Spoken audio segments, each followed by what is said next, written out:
Hello friends, myself lecturer Miss Aditi Anil Kushare, Master of Pharmacy in Quality Assurance Techniques. Today we are going to discuss about the topic nutrition and health from health education and community pharmacy. So the topics to be covered are as follows: classification of foods, requirements of foods for proteins, fats and carbohydrates, functions of proteins, fats and carbohydrates, then sources of proteins, fats and carbohydrates, and nutritional profile of principal foods. Nutrition may be defined as the science of food and its relationship to the health. It is concerned primarily with the part played by nutrients in body growth, development and maintenance. The word nutrient or food factor is used for specific dietary constituents such as proteins, vitamins and minerals. Dietetics is the practical application of the principles of nutrition. It includes the planning of meals for the well and the sick. The good nutrition means the maintaining a nutritional status that enables us to grow well and enjoy good health. The protein, carbohydrate and fat had been recognized early in the 19th century as energy yielding foods, and much attention was paid to their metabolism and contribution to energy requirements. Classification of foods. First of all, it get classified according to origin. So classification by origin: foods of animal origin, for an example milk, egg, meat, etc., and foods of vegetable origin, for an example vegetables. Second class classification by chemical composition, in that proteins, then fats, carbohydrates, vitamins, minerals. Third classification by predominant function: bodybuilding foods, meat, milk, poultry, fish, eggs, pulses, etc. Energy giving foods: cereals, sugars, fats, oils, etc.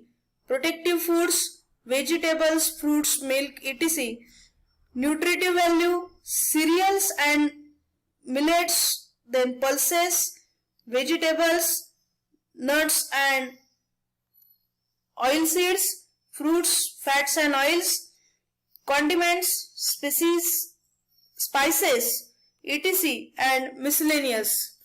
Nutrients: organic and inorganic complexes contained in food are called nutrients. They are broadly divided into macronutrients and micronutrients. In macronutrients, it includes proteins, fats, carbohydrates, while micronutrients includes vitamins and minerals.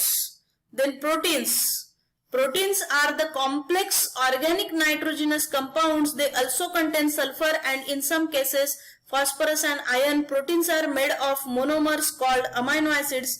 There are about 20 different amino acids which are found in human body. These 8 amino acids are termed essential as they are not synthesized in human body and must be obtained from dietary proteins. The proteins constitute about 20% of the body weight in an adult. Functions of proteins: bodybuilding, repair and maintenance of body tissues, maintenance of osmotic pressure, synthesis of bioactive substances and other vital molecules, for an example antibodies. Then plasma proteins, hemoglobin, enzymes, hormones and coagulation factor. Protein can supply 4 kilocalorie per gram energy. Sources of proteins: protein are obtained from two main sources, that is animal source, for an example egg, milk, meat, eggs, cheese, fish. Vegetable sources, for an example pulses, that is legumes, cereals, beans, nuts, oil seeds, cakes, etc. They are poor in essential amino acids. Evaluation of proteins. The parameters used for net protein evaluation are biological value, digestibility coefficient, protein efficiency ratio, net protein utilization NPU. Assessment of protein nutrition status, that is the protein nutrition status is measured by serum albumin concentration. It should be more than 3.5 gram per deciliter of blood. Less than the 3.5 gram per dl shows the mild malnutrition, and less than 3 gram per deciliter shows the severe malnutrition. Then fat. Most of the body fat, 99% in the adipose tissue, is in the form of triglycerides. In normal human subjects, adipose tissue constitutes between 10 and 15% of body weight. 1 kilogram of adipose tissue corresponds to 7,700 kilocalorie of energy. Then fats yield fatty acids and glycerol on hydrolysis. Fatty acid content of different fats in percent, saturated and monosaturated. In that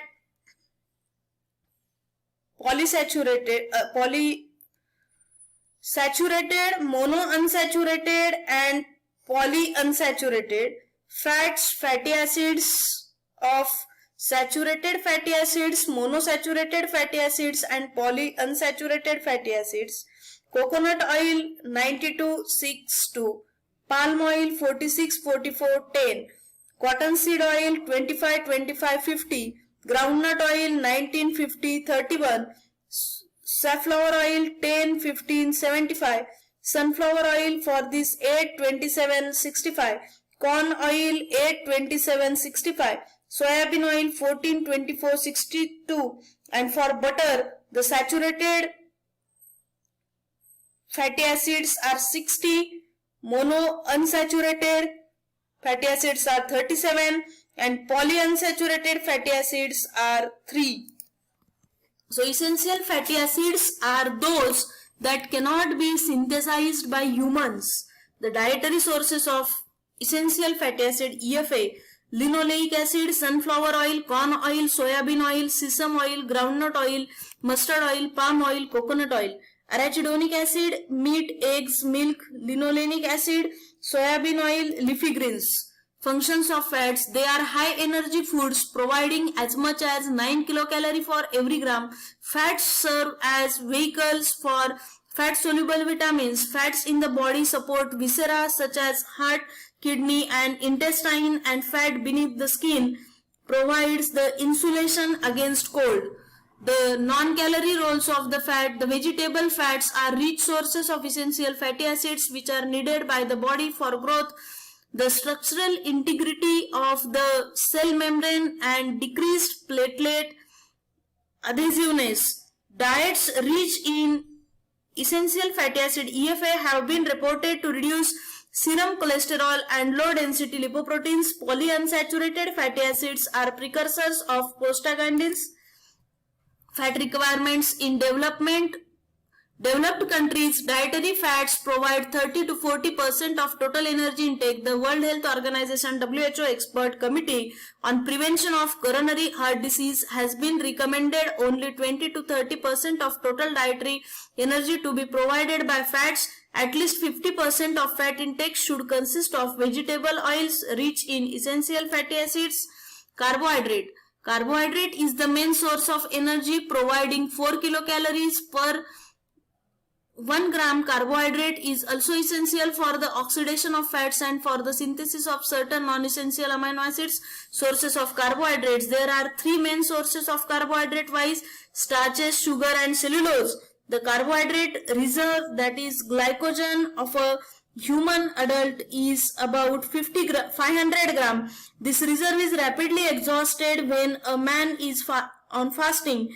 If the dietary carbohydrates do not meet the energy needs of the body, the protein and the glycerol from dietary and endogenous sources are used by the body to maintain glucose homeostasis. Dietary fiber, which is mainly non-starch polysaccharide, is a physiological important component of the diet. It is found in vegetables, fruits and grains. It may be divided broadly into the cellulose and non-cellulose polysaccharides, which include the hemicellulose, pectin, storage, polysaccharides like inulin and the plant gums and mucilage.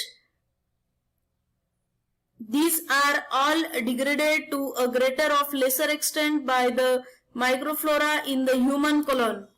Then nutritional profiles of principal foods. The principal food includes cereals, millets, pulses, cereals. For an example, rice, wheat, that is constitute the bulk of the daily diet. Rice is the staple food of the more than the half the human race. Next to rice, wheat is the most important cereal. Maize ranks next to rice and wheat in the world consumption. The maize is also used as a food for cattle and poultry because it is rich in fat, besides being cheaper than rice or wheat. Assessment of protein in cereals. Protein quality. The quality of a protein is assessed by comparison to the reference protein, which is usually egg protein. Two methods of assessment of protein quality needs be mentioned. In that one, amino acid score, it is measure of the concentration of each essential amino acid in the reference protein, number of the milligram of one amino acid per gram of protein. Amino acid score, that is equal to number of milligram of one amino acid per gram of protein into 100 upon number of milligram of the same amino acid per gram of the egg protein into 100. Net protein utilization NPU is equal to nitrogen retained by the body upon nitrogen intake into 100. In calculating the protein quality, 1 gram of the protein is assumed to be equivalent to 6.25 gram of N, that is nitrogen.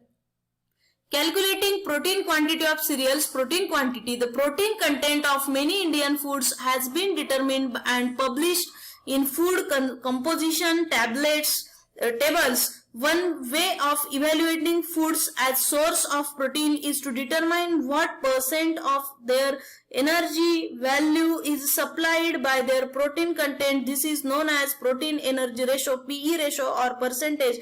PE percent is equal to energy from protein upon total energy in diet into 100. Then the fat requirements from cereals. The daily requirement of fat is not known with the certainty. During infancy, fats contribute to a little over 50% of the total energy intake. This scales down to about 20% in adulthood. The ICMR expert group 1981 has recommended an intake of 20% of the total energy intake as fat, of which at least 50% of fat intake should consist of vegetable oils rich in essential fatty acids. The requirement of essential fatty acids ranges from 3% intake to 6% of energy intake in young children. Carbohydrate requirement from cereals. The recommended intake of the carbohydrate in balanced diets is placed so as to contribute the between 50 and 70% of the total energy intake. The most Indian diets, certain amounts contain the amounts of more than this, providing as much as 90% of total energy intake in some cases, which makes the diet imbalanced. Then other recommended intakes from cereals. Fat soluble vitamins. The recommended dietary allowance of the vitamin E is placed at 10 mg of alpha tocopherol equivalents for adult males and 8 mg of adult for the adult females. Water soluble vitamins. The requirement of the thiamine, riboflavin and niacin are closely related to energy intake and utilization and are stated in terms of 1000 kilocalorie intake of energy as below. Thiamine 0.5 mg per 1000 kilocalorie, riboflavin 0.6 mg per 1000 kilocalorie, niacin 6.6 mg per 1000 kilocalorie. So from this topic, nutrition and health, what we learned, the learning outcomes are: first of all, classification of foods, requirements of foods, proteins, fats and carbohydrates, functions of foods, proteins and carbohydrates, then sources of foods for proteins, fats and carbohydrates, and nutritional profile of principal foods.